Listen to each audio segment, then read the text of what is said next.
saw the market bottom. I think it was April 7th or April 8th. The CNN Fear Greed Index, from a sentiment perspective, was as low as we've seen it maybe ever. It was at a 4. Today it's at 67. And so sentiment has made a drastic turnaround, meaning how investors feel about the markets looks a lot different in just a few short weeks, call it a month, as opposed to what it looked like a month ago. So that makes a big difference. And Dan, so that's an interesting comment, because we tell people to do the opposite of the Fear and Greed Index. Well, so does Warren Buffett. Right. Be greedy when others are fearful and fearful when others are greedy. But why is that so hard? Because FOMO. Fear of missing out. Our behavioral biases think that the magic wand has been waved. VIX is coming below 20, so volatility is easing. I was saying when sentiment is through the floor. Yeah. Why is it so hard to be greedy when everybody else is fearful? At the end of the day, it's human nature to worry that you're going to lose everything that you've accumulated. Yeah, and it's not obvious to see where the bottom in the selling is. Yeah, I think of two behavioral biases: loss aversion. Mm-hmm. So the pain of loss is much more impactful to individuals than commensurate gain. Mm-hmm. So the pain from a loss is worse. Secondly, recency bias. So recency meaning the recent market movements feel like they're going to continue forever. And so if markets have been going down, the average investor out there is going to say, well, let's wait till it stops going down. It's like, again, stocks are the only thing that people run out of the store when they go on sale. But that's the time when you want to buy, is when they're on sale.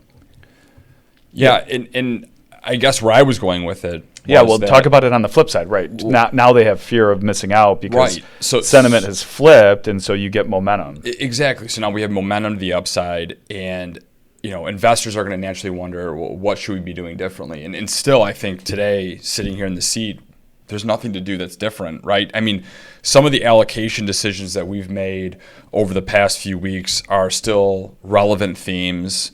We're not necessarily trying to trade the trade war, if you will. And I think investors need to be careful, because at the end of the day, this is a 90-day pause. Things may work out. And again, I take people back prior to April 2nd. The markets were not overly cheap. They weren't super expensive. Certain pockets were super expensive, not the whole market. But this isn't just hey, run back in. The economic outlook is suddenly very bullish, and we should just pile back into stocks. Yeah, and I guess that's kind of like, if you wanted to be a pessimist, the fear is that the average investor, whether we're going to talk about individuals or institutions, there is some element of folks wanting to believe in a market that can trade higher. And so they're kind of ignoring the fact that behind the scenes, there's nothing set in stone about what has driven this market rally. Mm-hmm. I mean, the market rally has been driven on hope. And certainly for any Andor fans out there, hope, rebellions are built on hope, but this is no rebellion. This is just plain and simple economics, mm-hmm. right? So, I look at things that are supportive, like the fact that this data is from Bank of America. Their private clients are on the longest weekly buying streak in the firm's history, like since they have the data going back to 2008. So for the past 21 weeks, those have all been weeks in which Bank of America private clients have been net buyers. I think that's honestly like something that's supportive to me, because again, you want to talk about being fearful and being greedy. If instead of tactically timing the market, individual investors are committing to the long-term buy and hold strategy, I mean, that can very well be one element of support in a healthy market, right? Yeah, if you didn't make a move before the chaos hit and you're riding this out as a disciplined long-term investor, what do you do now? You probably don't really make a material change to your strategy.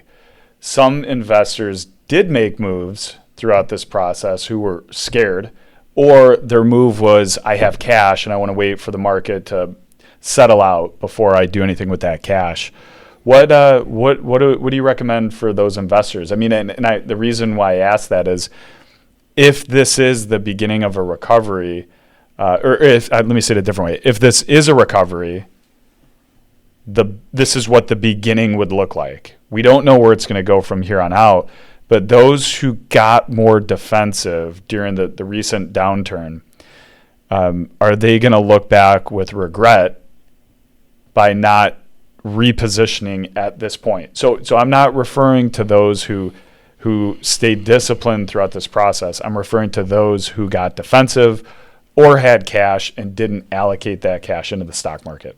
So the first thing I'd probably want to highlight is, of all the time in the past 14 years since the financial crisis, it's paid to get defensive. We're kind of in that environment, right? Bond yields relative to stock yields, stock earnings are actually fairly attractive.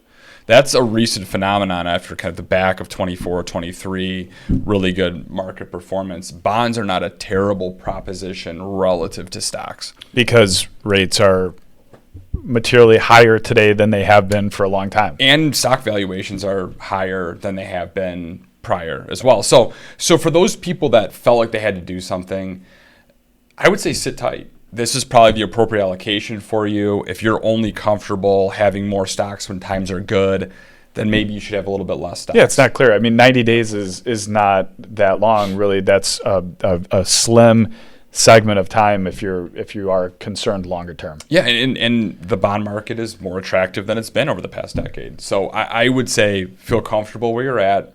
Don't worry about missing out. We're not, by any stretch of the imagination, out. Stocks were never super cheap. Hold tight.